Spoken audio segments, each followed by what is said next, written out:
mean, even if it's just a pie chart that shows us, you know, the percentage of spend on cycling and bus and stuff, and acknowledging that when we're spending money on a road surface, sometimes it's something that's actually going to touch multiple modes. So it's not simple, but I think it would be important context to give with these kinds of numbers in the future. And you know, we've had conversations in the past about the fact that often roading projects larger projects are committed further out, and so when we are looking to cut projects, it is the smaller projects that are always at risk because they are tendered later, they are contracted later, and that's a problem you'll be familiar with from your time as Chief Operating Officer too. So one other question that I'll ask now, just on the ferries. So this change that's coming, are we talking with ports about the cruise ship aspect as well and the impact on timetables? Because I'm aware that they didn't necessarily have the best relationship with Fuller's around some of that communication. So obviously if there's going to be a new player, we need to make sure that there's no surprises there, given most of those cruise ship slots are booked a very long time out. They shouldn't be used as an excuse for service disruption, which has unfortunately happened a bit with Fuller's. So is that conversation happening? I'll put the rest in email. Thanks, Chair. Thank you for the question, Councillor. Yes, absolutely. There was quite a bit of work done earlier this year too with a safety type learning review with the sector around the cruise ships, you know, to make sure that things worked out obviously a lot better in terms of the interactions between scheduled services versus cruise ships coming in. So yes, a lot of work's been done, and yes, it needs to be ongoing too. Thank you. Great, thank you. Mayor Brown. Thank you. Good report generally. I want to talk first of all about the cycling program funding shortfall. There's $141 million there. You list a whole lot of projects. There's no length on them, so I don't know the cost per metre of these things, because what you usually do in businesses where you're shortfall of something or other, you go back and look and say, can we do it cheaper? And there's been a lot of discussion about the range of cost per metre of these things. Last week we were out in Drury with one of your board members who pointed out a very nice and well-used cycleway which just had a metal surface, which is a hell of a lot cheaper than what we'd... So, are we doing... there is no information on reducing the costs and the specs, but are we doing anything about reducing the costs and specs? Can we do more for less? Yes, we can, and I know you can. I've had a look at some of them. Yeah. Yes, we can, and yes, we are, and we've committed to, on the balance of our cycling program as we go forward, is thinking about how we address the cycling network, but not on main arterials, which is where most of our cost ends up combining with multiple other things. So. It's both the cost to deliver the cycleway, but also where we put it that drives that, and so we are committed to reviewing that. Okay, well, I'd like to see when the next time comes out what the cost per metre on the projects are, and what the impact of specification is on it, because I've looked closely at them.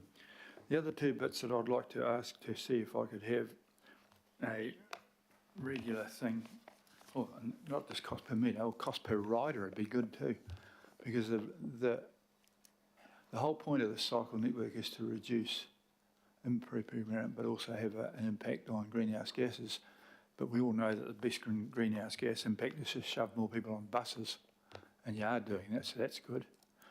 I'd like to know on the next time report, could you please report on progress on the dynamic lane project? It's not there, and progress on the TTM cost reduction and interference reduction. Those are two things which are high on my annoyance list. So please can those be added? I look forward to those. Thank you very much, Chairperson. That's me over. Thank you, Mr. Mayor. Just a couple of quick councillors, just to finish off. Hopefully, I think we've got Councillor Walker online, then Councillor Hills and Councillor Bartley, who was good enough to forward her questions beforehand. So hopefully they'll be answered straight away. Councillor Walker, are you there? Yes, I'm here. I've got a question to Auckland Transport around their communications and also the related issue around commitment and the related issue that goes to customisation. And the particular concern I've got is around the Gulf Harbour ferry, where it is clear from what we've just been told that that run is going to be impacted in the short term. My question is around what customised approach Auckland Transport is going to take, because in that particular instance, people have made investment decisions, they've made decisions impacting on their life that go to their choice of a particular form of public transport, in this case, the Gulf Harbour ferry. So in a situation where you've indicated that the situation is going to turn around once you've got the crew staff and the like, in respect of communications, will you be giving a commitment to that community so that they can plan in the medium term over and above this short-term response? And by plan, I mean have the assurance that the run will be built back better or as good once you've resolved these short-term issues. So my question goes to communication, goes to commitment, confidence, and a customised approach for that area. Thank you, Mr. Chair. It's the 4 Cs, in case you didn't pick that up. Correct, 4 Cs. Kia ora, and thank you for your question. Yes, we are putting together a robust communications program, and it will have targeted solutions for impacted communities. Absolutely acknowledge it. It's far from ideal in terms of what we need to do. We obviously hope, and well, it's the intention to obviously improve in terms of the reliability of the services that will be running, because right now what you're seeing, particularly at Gulf Harbour, is that there is a lot of short-term cancellations last minute. That provides a lot of disruption to customers. And so getting that continuity in terms of what will be running is going to be important for the community. We're also sort of working on what other things we can do internally until the ferry services gets back up to full specification. Absolutely, the key point here is it will get back up to full specification, but we need to do this in an accelerated way. Otherwise, we'll be continually seeing these reliability issues for years and years and years without targeted intervention. So it's similar to what we did for bus, it just takes more time, and that's due to the training requirements. But absolutely, the intention is to get it back up to proper service reliability as quickly as possible. Thank you. Just to encapsulate that, Mr. Chair, so in short, was that a yes? I heard yes, that there was the communities that are affected are going to be targeted in the communications, and there is going to be the expectation that the services that are on are going to be a lot more reliable than what they've got, which wouldn't be hard in a number of instances. That's it, Stacey, isn't it? Yeah. Thank you, Councillor Walker. Councillor Hills and Councillor Bartley. Thank you, Chair. I have 3 questions. First for Stacey, and to clarify, I was only briefed last night on the changes to Birkenhead Northcote Bayswater, obviously extremely disappointing. But just a question on, Stacey, I asked around, I felt that I understood that you're aiming to have them continue if we can get someone, a new operator, but it does say in the memo that went to local boards that the services will be suspended until further notice. It does seem, could that have been clarified, that are they going to continue until 1st of October, or are they suspended? Okay, right. So from 1st of October, if we manage to get a new operator, because Fuller's is not renewing their contracts, will that kick off as soon as possible? Thank you, Councillor. Yes, the intention is to commence with a new provider as it Fuller's departs those particular routes. So obviously it's a really, really constrained period of time. In terms of how we're communicating is really important. We don't want to overpromise and underdeliver to these communities. So we should have a really, really good indication by later next week what we can do and what level of timetable that will be. In the background, we're not just relying on that, we're also looking at what other supplementary services we will need to put in place in the absence of a proper ferry service there. And we're doing that for the likes of Gulf Harbour and Half Moon Bay and those connections too, where we do have that period of the day and the weekends where there's not ferries running. So there is a comprehensive plan. The key thing is we didn't want to overpromise and under-deliver about what we could do, but we wanted to provide really early awareness, take into consideration. It was the 1st of August we found out that those services were being removed. Thank you. Thank you, Stacey. And just on the buses, so the 801, 802, and maybe potentially bolstering the 97s, is there a possibility of doing even 1 or 2 extra at peak to maybe cover, if those are removed at peak? I believe there will be an issue if those people hopefully transfer to a connecting bus. Thank you. Yes, we'll be looking at supplementing those. So I guess anything's likely in terms of that, and so they're making sure there's enough resilience in the transport plan, regardless of what mode we end up with. Thank you. And I'll go to safety after this, but just to clarify, and it's probably for Gulf Harbour too, could I please have your categorical promise, because there's a lot of rumours out there, that your aim with skippers and funding, but your aim is to get back to the pre-COVID frequency, at least at peak, of those services. There is no plan to stop them. There's an assumption that we're making it bad, so the numbers look bad, and then we pull them. So I guess for the public, could you please just say that it's only due to the 12 skippers down? If we had those skippers, we'd have those peak services. That is correct. There is no intention to withhold services to Gulf Harbour or any of these ferry services. Our intention is to get the proper service allocation back to where it needs to be. Thank you. On safety, I see that cycling has had a 50% increase in DSI and pedestrians is a 20%. Pretty year on year, obviously over time that probably fluctuates, but it's pretty serious. Are you looking to target those specific areas? I mean, cycling, I think, is about 15, you're 15 times more likely to be killed on a bike than in a vehicle when a crash happens, but you could comment on that, please. The short answer is yes, absolutely. And I mean, it's about understanding where these things are occurring more too. There has been, and we did see this period, it wasn't last month, the month before, where we did have what I call a huge spike in terms of some of these stats coming through, particularly with pedestrians and cyclists, which is always really concerning. And so yes, we're doing what we can, albeit it is a huge problem, and limited levers.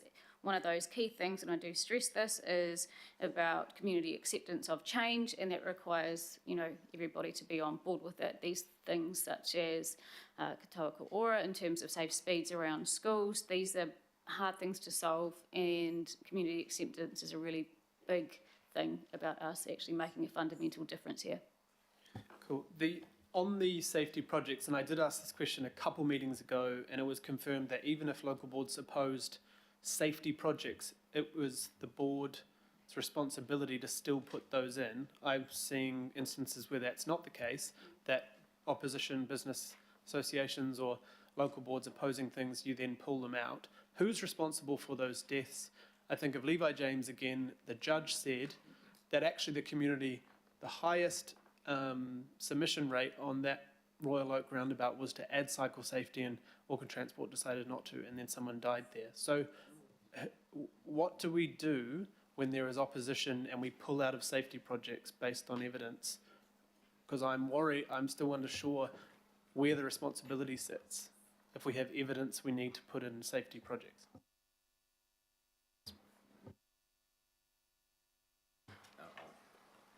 I think that's a tricky question to answer. And in terms of that, and this is, look in fairness, this is why we took the approach with katoa ora and working with local boards in terms of that, to be able to support some of these changes. We have a responsibility, of course, to be able to build a safe and reliable network. In terms of that, obviously there's limitations in terms of what we can do when it comes to the likes of funding, and also the substantial pushback sometimes we do get when it comes to doing some of these safety interventions across the network. That is very real, you've all seen it. And in terms of that, so when it comes to local board support for doing certain things, we do need that in order to be able to get the community on board. And final question, thank you, Chair. On the cycling projects, I guess, does anyone, maybe Dean, have a comment? I feel like when we had the budget, those projects weren't being rolled out. They were behind, they were delayed, or they were cancelled. We weren't meeting the kilometres promised, and now we don't have the budget. The excuse is now budget. But I feel like we are way behind. 2018, AT approved a fantastic plan for cycling. It is our tiniest budget, under 4%, and we weren't rolling them out when we had the budget, and now we aren't rolling them out. Can I just try? I know we immediately figured about COVID, but if you remember, we had a whole cycling program set up, and then COVID came along, and our budgets got absolutely slashed by sort of $300 million a year. So a whole pile of things were put on ice, and I think I remember saying at the time to councillors, for those that were here, that the amount of impact that happened to our program during COVID, it put us behind at least 2 years. So we were literally tearing up contracts, renegotiating it. You're downing tools on things, and then you've got to start right again from scratch. So we shouldn't forget and underestimate the impact that they had on the program. So we're back at a point now. We've got a lot of stuff in the rebuilding that pipeline, because it was the pipeline that got killed off. Rebuilding the pipeline, and as we get things construction ready, there's just a risk that we overshoot in terms of what we spend. Okay, thanks, Mark. It's a good explanation. Final question from Councillor Bartley, who did forward a number of questions. Do you want to repeat them, Councillor Bartley, or have you got them, Dean or Mark Lambert? I just see the chair's got his hand up to say something. Oh. Yeah. Yeah. Do you want me to go? He's going. We received your questions, Councillor Bartley, but perhaps just after this I can just go through some of them and understand exactly the question behind it and the detail that you're looking for. Oh, yeah. I mean, I'm happy to just raise some of them because I don't think I've heard answers to some of the other questions. I thought sending my questions in would mean that I would be first, but I've ended up being last. No. Save the best for last. No, all good. I'm just joking. I just wanted to ask about monitoring of contractors, because implementation is always where we struggle and we lose social license. So I wanted to know, is there any monitoring of our contractors in terms of even checks and balances? Are we penalising them? Because, if I just look on the ground, they'll close off roads for 3 months.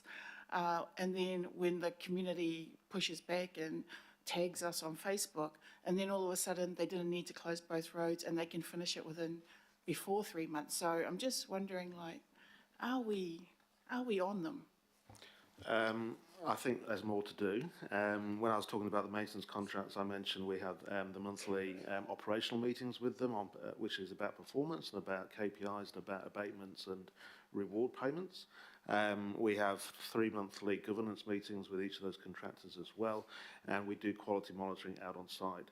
Now, one of the things we are looking at through some of our other non-maintenance contracts, such as minor works safety implementation contracts, is how can we incentivise through better payment regimes against time. And as we're reviewing the TTM and the temporary traffic management systems and taking a more risk-based approach, trying to put also some risk back on the contractors for fixed pricing as opposed to time-based, which tends to be some of our legacy contracts still are based on time-based. So we're looking at how we can improve both pricing, both cost efficiency, but also the amount of time that contractors are actually out on the network as well through that. And those minor works contracts are coming up for procurement middle of next year, so we're working on that now. Stacey could talk about public transport operators. We have regular meetings with those as well. So the simple answer is yes, but there's more we can do. Good to hear. Thank you. And then my other question was around safety, and I'm just wondering whether some of those head-on and side crashes from people taking a risk, is there any correlation with new road designs? I cannot go past the Eastern Busway intersection where cars are still going in the wrong lanes, and perhaps it hasn't come on the radar because they haven't actually hit each other, but it's just going to happen. It's so poorly designed and so scary, really. After any major project which looks at road design or changes to road design, there is an independent safety audit done, and it's not done by the contractor, it's not done by even the team that's managing the contractor in terms of delivery, it's done out of our road management team. But I mean, we can continue to, we'll look at that again, but we've looked at it a number of times already in terms of that design and monitoring it for incidents, but it has been signed off by an independent safety auditor. Thank you. And I'm just wondering how we get past the community acceptance issue, because that is a major issue. And if we want to implement all these different changes, we do need our communities on board. So I'm wondering how we push past that barrier, because it comes up every time. Thank you, Councillor. Good question. I think a lot of it does come down to the education piece in terms of it. You know, people understanding why and you know, why are we changing something? Why are we doing something? So it is a big part in terms of that, and people want to know how it impacts them. And you know, too often with a lot of these projects too, people see the time and duration. So it's not so much what we're doing; it's how we're doing it as well. And so I guess a lot of things in terms of that, people get used to, there's certain ways of doing, and then it's a behavioural change thing. It's much more complex than building stuff. It takes time, and it takes targeted communication, and it takes people on journey. One of the points about doing more detailed, what I call analytics and insights on the data, is so that we can actually help local boards understand what is happening in your area. And so that it gives you more information to be able to communicate with as well. And also more information for us to be able to work with our road safety partners on. We're going to do the same when it comes to public transport in terms of that, you know, equity of use of public transport in local boards. So we do want to do that as well, so that we can actually see levels of service in a particular area and as a percentage of population, how that stacks up across the local boards in terms of using public transport. It's a big tricky thing to solve about the community acceptance, but I think more often than not, and I know this is no surprise, but often we hear the noisy people on either sides and not necessarily what I would call the silent majority. And it's about getting more people to communicate too. Yeah. And also using us as councillors, not just local boards, because when something goes wrong, it's us that people tag on Facebook, you know, not the local boards. Well, I don't know, but it's definitely councillors. So we need to be included in what is going on in our areas. Thank you. Yeah, I think that's a very valid point. Councillor Williamson, you had a question? It's a little bit more of a supplementary to Councillor Bartley. Do you put anything in the contracts with people that are going to go and do some road works or road maintenance locally that they are not to go putting orange cones up until they're ready to start doing the actual work? An example of this would be a street that runs into Maclean's College where my wife works. Actually had the orange cones put into it all the way up on both sides, so both teachers, parents couldn't drop, were inconvenienced, and 9 days later there has still not been any work started. She took a photo every day of the entire road with cones up. Obviously work was coming, but if the contract said to whoever it is you've contracted to do that work, you do not put cones up till you're ready to start the work, you would not piss so many people off, because the absolute anger that people couldn't park, couldn't drop the kids, but nothing was happening in that street. So the question is, do you absolutely pin it on the contractor that if they put those cones out before they start, there'll be a punishment for them in their contract? It's probably not as explicit as that, but we are working through the TTM guidelines. And the intention is that they will be, contractors in the future will be penalised on the assumption that we are able to identify where the departure occurs on occupying public open space, which is the road space, longer than what was agreed in the temporary traffic management, or if that area, the area that is being occupied grows in size, so it's duration and area. The price associated with that will vary depending on the land value in that vicinity. So if you're in downtown Auckland, that's a considerably higher price than if you're in rural West or Rodney. So we are working through all of those things. We're also looking at how we reduce the footprint required in the first place through a risk-based approach. Can I just also add in, and I understand the angst. Look, I drive around now, and when I drive Auckland, I can't see anything but red cones. You know, I mean, it annoys me. I now see them where I don't want to see them, and you'd think there was other things to look at, but yeah, I know. I think I'm close to that as well. But if I can just finish my comment, we've got 6 people that monitor temporary traffic management sites. Any single day in Auckland, you've got 2,000 of these being worked on. And those are the ones that we know about. There are people putting orange cones that aren't seeking approval to secure space. They're doing it well before they should. So this is a big issue. We get to quality monitor approximately 1% of those 2,000 sites in operation every single day, and those are the ones we know about. So look, I've communicated this before, and I've asked the team. Our approach is we can proactively monitor that percentage. We rely on the public and yours, councillors, you've all been very good and helpful, to observe where we have something that doesn't look right, get that to us and we will respond. Right, that's reassuring. So just to let people know, the plan is after this item to stop for a short lunch break, folks, if you can just manage to hang on. Chair Donnelly wants to make a final brief summary comment before we go to what will be a very short debate, I'm sure. Wayne. Yeah, thank you very much, Mr. Chair. Just a couple of things. I'm a bit concerned you're getting the message that we can fix everything so long as you give us the money. On our part, we are focused on our scope being effective and not overdone. We are focusing on our methods of delivery being efficient. So we know there are areas, always areas where you can improve the cost of delivering what we have to deliver.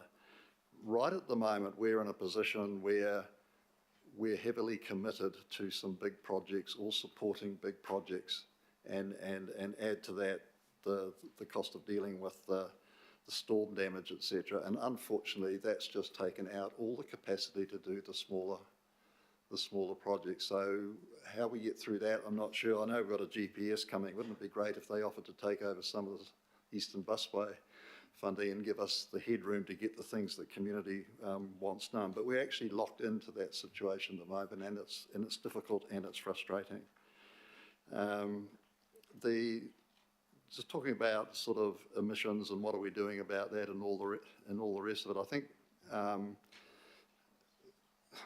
the big investments take a long time to mature or to get delivered and for the change of mode and things to happen.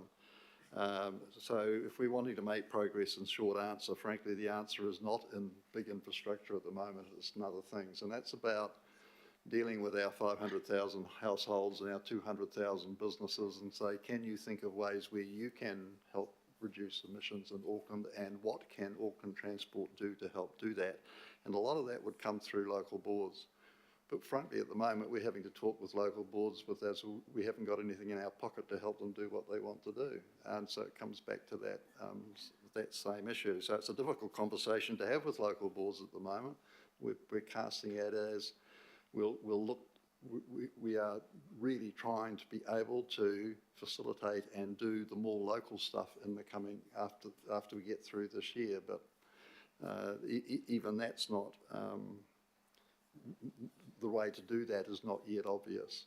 So I just wanted to sort of the other thing I was going to say about big projects is embedded carbon tends to take 15, 20, 25 years to repay in terms of emissions emissions avoided because of mode use change. So the big projects carry a heavy embedded carbon. The one that probably would carry a lot less is light rail coming back, not light rail, heavy rail corridor, which I was coming back to before. But repurposing networks with the support of local boards and support of communities is a low carbon cost of trying to get households to do things a bit different and local businesses to do things a bit different. And that's where we want to go to.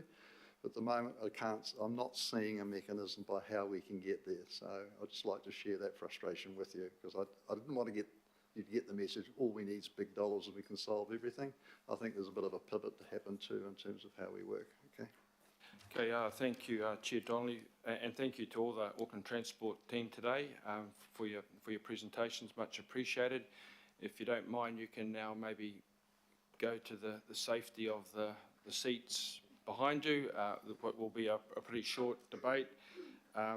It's the motion has been moved by Councillor Fletcher and seconded by Councillor Stewart that we received the update. We've only got two speakers. Councillor Dalton wants to make a brief contribution, and I want to say a couple of quick words also, but I'm hoping that's the extent of it. So, okay.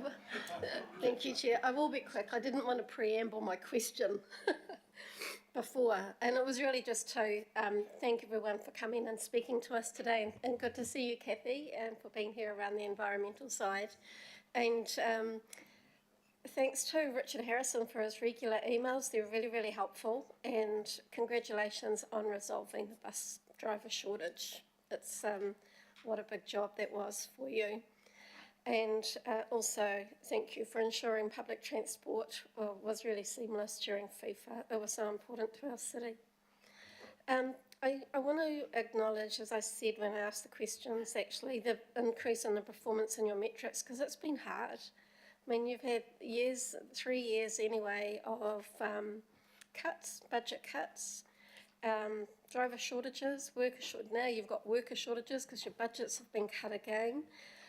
You get a lot of stick. You get a lot of stick from us and from the public. And I think that we forget to acknowledge the good things that are happening, notwithstanding we all have projects we want to get done. They can't get done unless we fund them. So I feel sometimes we set you up. You know, we cut the budget like we're cutting your pocket money because you haven't behaved yourselves. And actually we should be strong partners in governance and in getting transport working well for our city. I think that, I know that I would like a longer conversation around the 50 million. I'm not comfortable with having to reset DSI. Nobody should ever be comfortable about resetting the DSI target.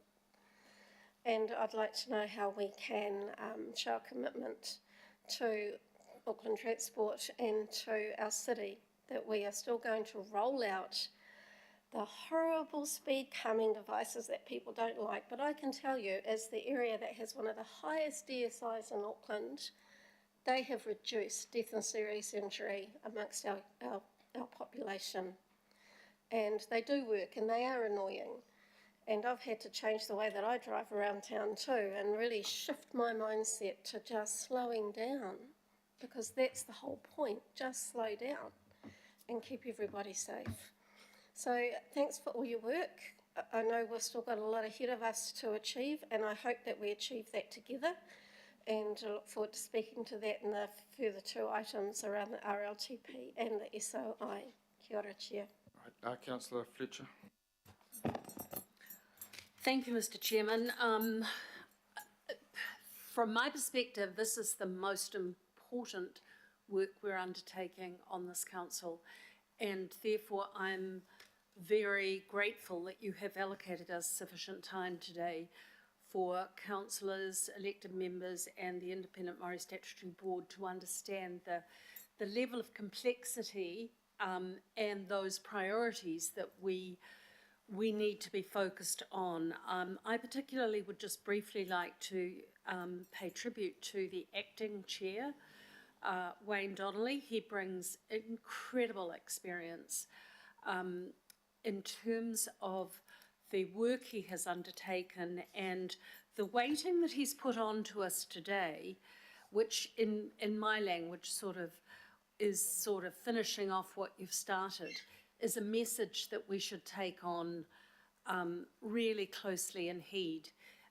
They've got the big challenges of what our expectations are in growing patronage, finding new customers, getting that network resilience, but finishing off what we've started, and it comes for me back to the CRL, has to be just the fundamental of the work going forward.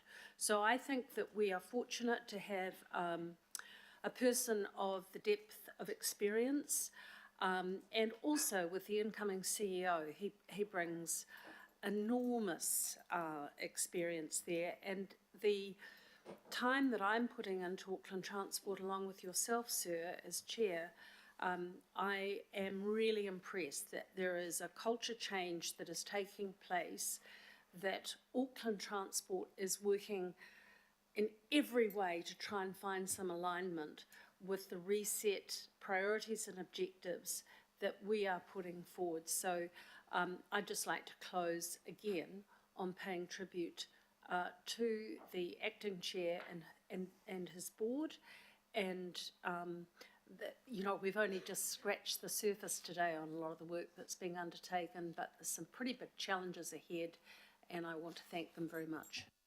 Thank you, Councillor Fletcher. Councillor Simpson, you want to say a few words? Yes, thanks. Look, I sit here around the table as a governor for Auckland and want to support Auckland Transport in the work you do. It's a huge amount of our budget and it's very important to us and to Auckland.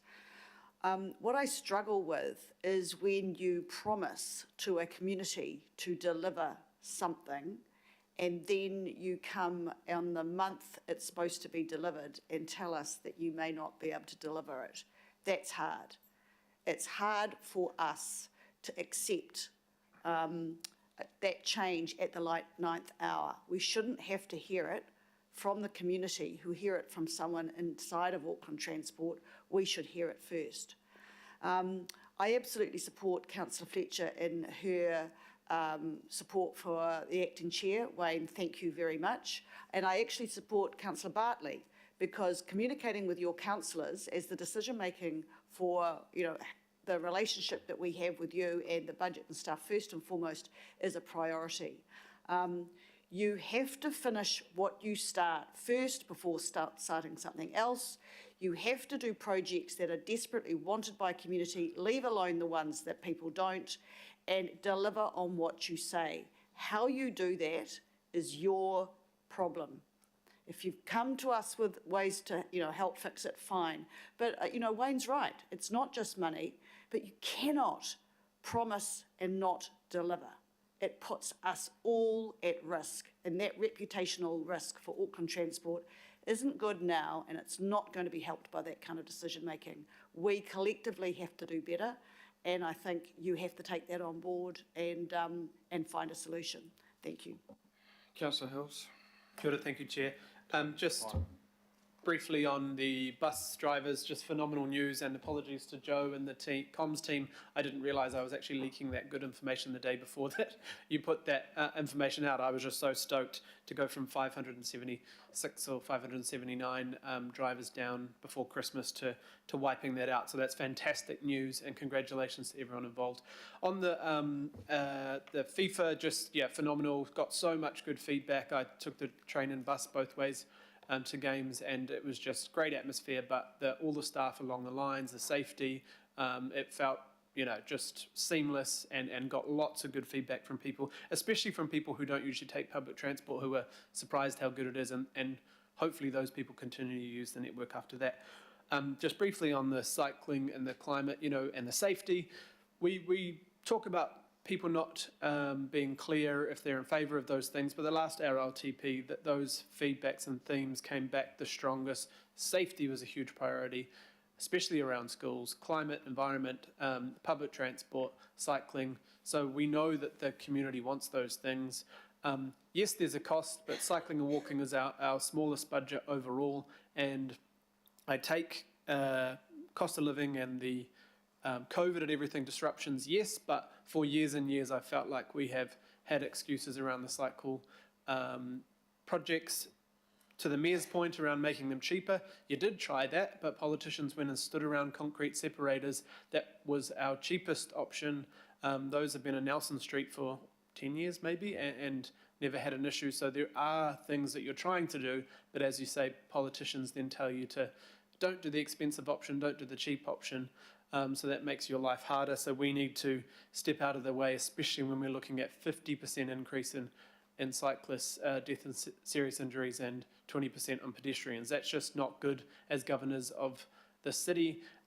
We need to support you to somehow do that work, and you do need to be bolder about exactly what you need budget-wise, and we need to find it. I know there was a big, tough argument, a lot of funding through the budget, but we need a clearer understanding of exactly what is needed so we don't keep hitting into this space. But I will say, and I have asked for 7 or 8 years now around using renewal funding better, using that relationship. How can, when we're ripping up roads, put them back with walking and cycling facilities, or if it's not, adding a slip lane or other unsafe things that are added. And when consultations come back, say on Royal Oak or Avondale and other places, where the strongest feedback is add cycle safety and then we don't do it, then I think there's a problem there. So I take on board we need people on board, but when people on board and they're ignored, they get frustrated. Thank you. Okay, thank you, Councillor Hills. And just on the last speaker, I'll round it up then just before lunch. And I didn't ask any questions because I think the comments are making it more appropriate to this part of the item. Firstly, I'd really like to acknowledge the testing times that are facing Auckland Transport and the effort that's been made. They've been through a really what must have been destabilising and demoralising kind of restructure. So I certainly, as the chair of this committee, really keen to express my appreciation for the people that are working on the ground and the people that are managing them and the board, because it is a very constrained and difficult environment, and one that's been building up for a number of years.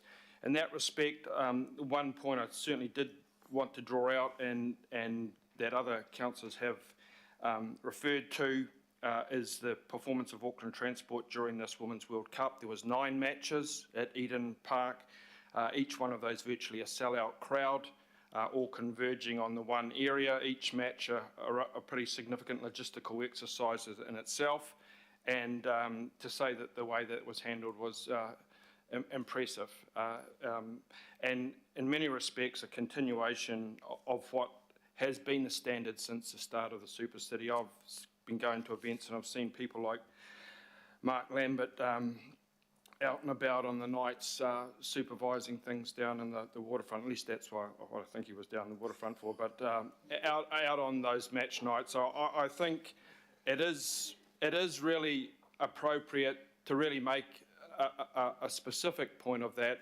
because that all happened seamlessly and really contributed to the overall success, the phenomenal success of the Women's World Cup. My final point, however, really comes more from the point of view of a ward councillor, and it's really contingent upon me to bring it up, and it goes to the notion of the latest round of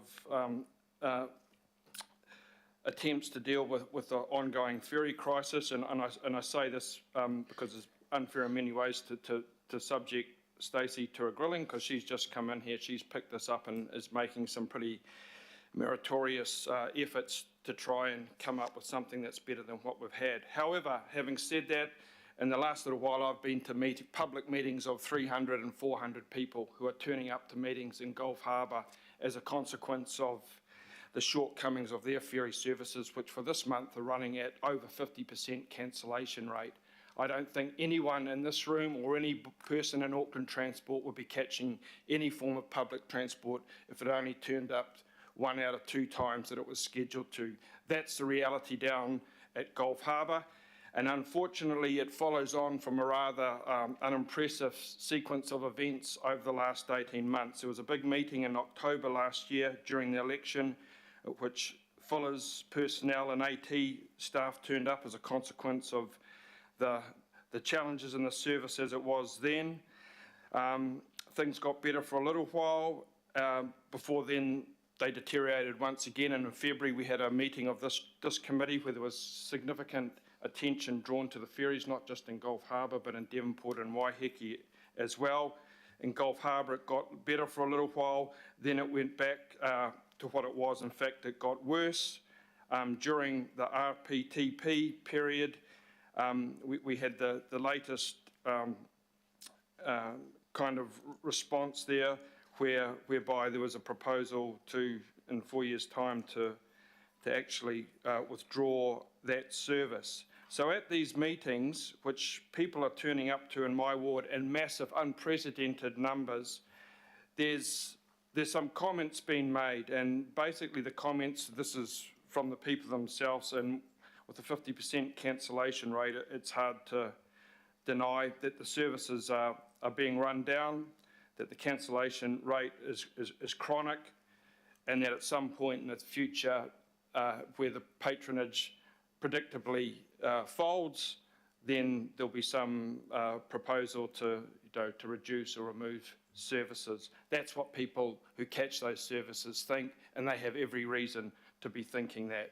As far as Gulf Harbour goes, there's been a rather unconvincing attempt to tie the chronic cancellation rate into the weather, as if it's something intrinsic to do with this run. Yes, this is outer harbour, it is a bit more exposed, and the weather has been unseasonably bad. But if we go back for previous years, the cancellation rate on this particular run was barely 5%. It's over 50% now. It was 5, 6, 7% in preceding years. So to suggest that that's in any way linked to the weather is a little unconvincing, to say the least. The latest response, which Stacey, to her credit, is leading, is to do with this reduced service. In reality, we've had a reduced service. It'll be very disappointing if that reduced service becomes prone to the same level of cancellation that has plagued the so-called existing service. The point I bring it up there is, despite the efforts and the interventions of AT, the assurances from the actual operator were somewhat less than emphatic in their response yesterday. So that's really all I wanted to say. I think it's important that as much as we have this update, we have this oversight, that if there are specific instances that may or may not be reflective of other parts of the network, that they're brought up and they are subject to some sort of public scrutiny. In the case with this run that I'm familiar with, because I catch it and I talk to people, they have a Facebook page of over 1,800 people. The intelligence that's coming back is pretty precise, it's pretty detailed, and it's pretty unchallengeable. So I'll certainly be looking to join together with the AT personnel, particularly Stacey, in trying to make that better than what it's been, not just for that run, but for the other parts of the ferry service. And I think certainly with the councillors who have ferry operations running in their wards, I think certainly we're going to have to probably consult with our director here and to see how best that can be continued to be monitored. It's been going on 18 months. Another 18 months, as signalled, would virtually wipe out certain services. Of that, I have no doubt. So on that cheery note, thank you very much, everyone, for your attendance from AT here today. We'll break for lunch. We'll be back at 1:20. Thanks. Vote. It's been moved and seconded. All those in favour? Aye. Against? Carried. Thank you. Aye.